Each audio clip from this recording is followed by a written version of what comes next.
बिस्मिल्लाहिर्रहमानिर्रहीम।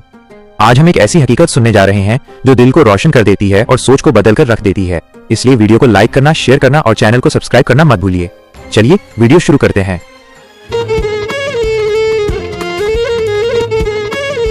इंसानियत का पहला कत्ल, हाबील और काबील की दास्तां। चारों तरफ एक अजीब सा सन्नाटा पसरा हुआ है। न हवाओं में कोई हलचल है, न परिंदों की चहचहाहट। जमीन पर एक साया पड़ा है, बेजान, खामोश, और उसके करीब ही खड़ा है एक दूसरा शख्स जिसकी आंखों में अब भी उस आग के निशान बाकी हैं जिसने उसे अंधा कर दिया था। क्या आपने कभी सोचा है कि इस दुनिया में मौत ने पहली बार दस्तक कैसे दी होगी? जब किसी को पता ही नहीं था कि मरना क्या होता है, तब एक भाई ने अपने ही भाई का वजूद मिटा दिया। ये कहानी महज दो इंसानों की नहीं है, ये कहानी है उस पहली चिंगारी की जिसने आज तक पूरी इंसानियत को झुलसा रखा है, हसद यानी जलन। धरती अभी नई नई थी, हर तरफ हरियाली और सुकून था। हजरत आदम के घर में दो भाई पल रहे थे, हाबील और काबील। दिखने में दोनों भाई, पर रूह में जमीन आसमान का फर्क। हाबील जिसका दिल अल्लाह की मोहब्बत और सच्चाई से लबरेज था, और काबील जिसके अंदर धीरे धीरे एक जहरीला साया बड़ा हो रहा था। वक्त गुजरता रहा, लेकिन काबील के सीने में सुलगती वो जलन ठंडी नहीं हुई। फिर वो दिन आया जिसने इतिहास की दिशा बदल दी। एक इम्तिहान का ऐलान हुआ। दोनों भाइयों को अपनी सबसे कीमती चीज अल्लाह की राह में कुर्बान करनी थी। यह तय था कि जिसकी नीयत साफ होगी उसकी कुर्बानी कबूल कर ली जाएगी। हाबील ने अपने रेवड़ झुंड से सबसे सेहतमंद और बेहतरीन दुम्बा चुना। उसके चेहरे पर एक इत्मीनान था, क्योंकि वो अपनी सबसे प्यारी चीज खुदा को दे रहा था। दूसरी तरफ काबील था। उसने बेदली से अपनी फसल का वो हिस्सा निकाला जो खराब था, जो उसके खुद के काम का नहीं था। आसमान से एक बिजली कड़की, एक तेज रोशनी उतरी और हाबील की कुर्बानी को समेट ले गई। लेकिन काबील की चीजें वैसी की वैसी ही पड़ी रहीं। उसकी कुर्बानी ठुकरा दी गई। उस लम्हे काबील के दिमाग में सस्पेंस नहीं, बल्कि एक खौफनाक फैसला जन्म ले चुका था। उसका चेहरा गुस्से से लाल हो गया। हार बर्दाश्त करना मुश्किल था, लेकिन अपने भाई की जीत देखना उसके लिए मौत से बदतर था। काबील दबे पांव हाबील के पास पहुंचा। उसकी आवाज में वो खौफनाक कड़वाहट थी जो लहू जमा देने वाली थी। उसने फुसफुसाते हुए कहा, मैं तुझे खत्म कर दूंगा।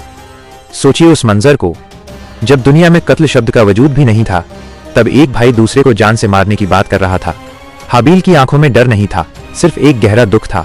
उसने शांति से जवाब दिया, तारांकन, अगर तुम मुझे मारने के लिए हाथ उठाओगे तब भी मैं तुम पर हाथ नहीं उठाऊंगा, क्योंकि मैं उस रब से डरता हूं जो तमाम जहानों का मालिक है। हाबील का यह सुकून काबील को और ज्यादा आग बबूला कर रहा था। जब इंसान के दिल पर नफरत की पट्टी बंध जाए तो उसे सामने वाले की शराफत भी कमजोरी लगने लगती है। काबील का दिमाग अब एक ऐसी अंधेरी गली में जा चुका था जहां से वापसी का कोई रास्ता नहीं था। एक खामोश दोपहर, हाबील बेखबरी की नींद सो रहा था। काबील के हाथ में एक भारी पत्थर था। उसका दिल जोर जोर से धड़क रहा था, पर जलन की आग ने उसके हाथ को मजबूत कर दिया। और फिर एक जोरदार वार। धरती ने पहली बार इंसान का गर्म खून महसूस किया। हाबील की रूह परवाज कर गई। जैसे ही वार मुकम्मल हुआ, काबील के अंदर का शैतान गायब हो गया और उसकी जगह ले ली एक डरावने सन्नाटे ने। वो कांपने लगा। उसने अपने भाई को हिलाया, आवाज दी, पर वहां कोई जवाब नहीं था। उसे नहीं पता था कि अब इस लाश का क्या करना है। वो हफ्तों तक अपने भाई के जिस्म को उठाए भटकता रहा। आसमान के गिद्ध ऊपर मंडरा रहे थे और जमीन पर एक गुनहगार भाई अपने बोझ से दब रहा था। तभी अल्लाह ने उसे एक रास्ता दिखाया। आसमान से दो कौवे उतरे। उन्होंने आपस में लड़ाई की और एक मर गया। जिंदा कौवे ने अपनी चोंच और पंजों से जमीन खोदी, अपने साथी को दफनाया और उड़ गया। काबील ये देखकर फूट फूट कर रो पड़ा। उसकी चीखें उन पहाड़ों में गूंज उठीं, तारांकन, हाय मेरी बदकिस्मती, मैं इस परिंदे जितना भी ना हो सका कि अपने भाई को दफना दूं। उसने अपने भाई को मिट्टी के सुपुर्द तो कर दिया, लेकिन अपनी रूह पर लगे उस धब्बे को कभी नहीं धो सका। वो जहां भी जाता उसे लगता कि हाबील का खून उसे पुकार रहा है। उसकी रातों की नींद उड़ गई और दिन का सुकून छिन गया। कुरान हमें ये वाकया महज कहानी सुनाने के लिए नहीं बताता।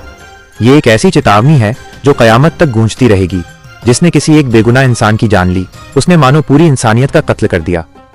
आज हम अपने चारों तरफ देखें तो हमें हर जगह काबील की वो पुरानी जलन नजर आएगी, चाहे वो दौलत की हो, शोहरत की हो या कामयाबी की। पसंद आने पर लाइक और शेयर जरूर करें, और भी मजेदार कहानियों के लिए हमसे जुड़ने के लिए चैनल को सब्सक्राइब करना न भूलें।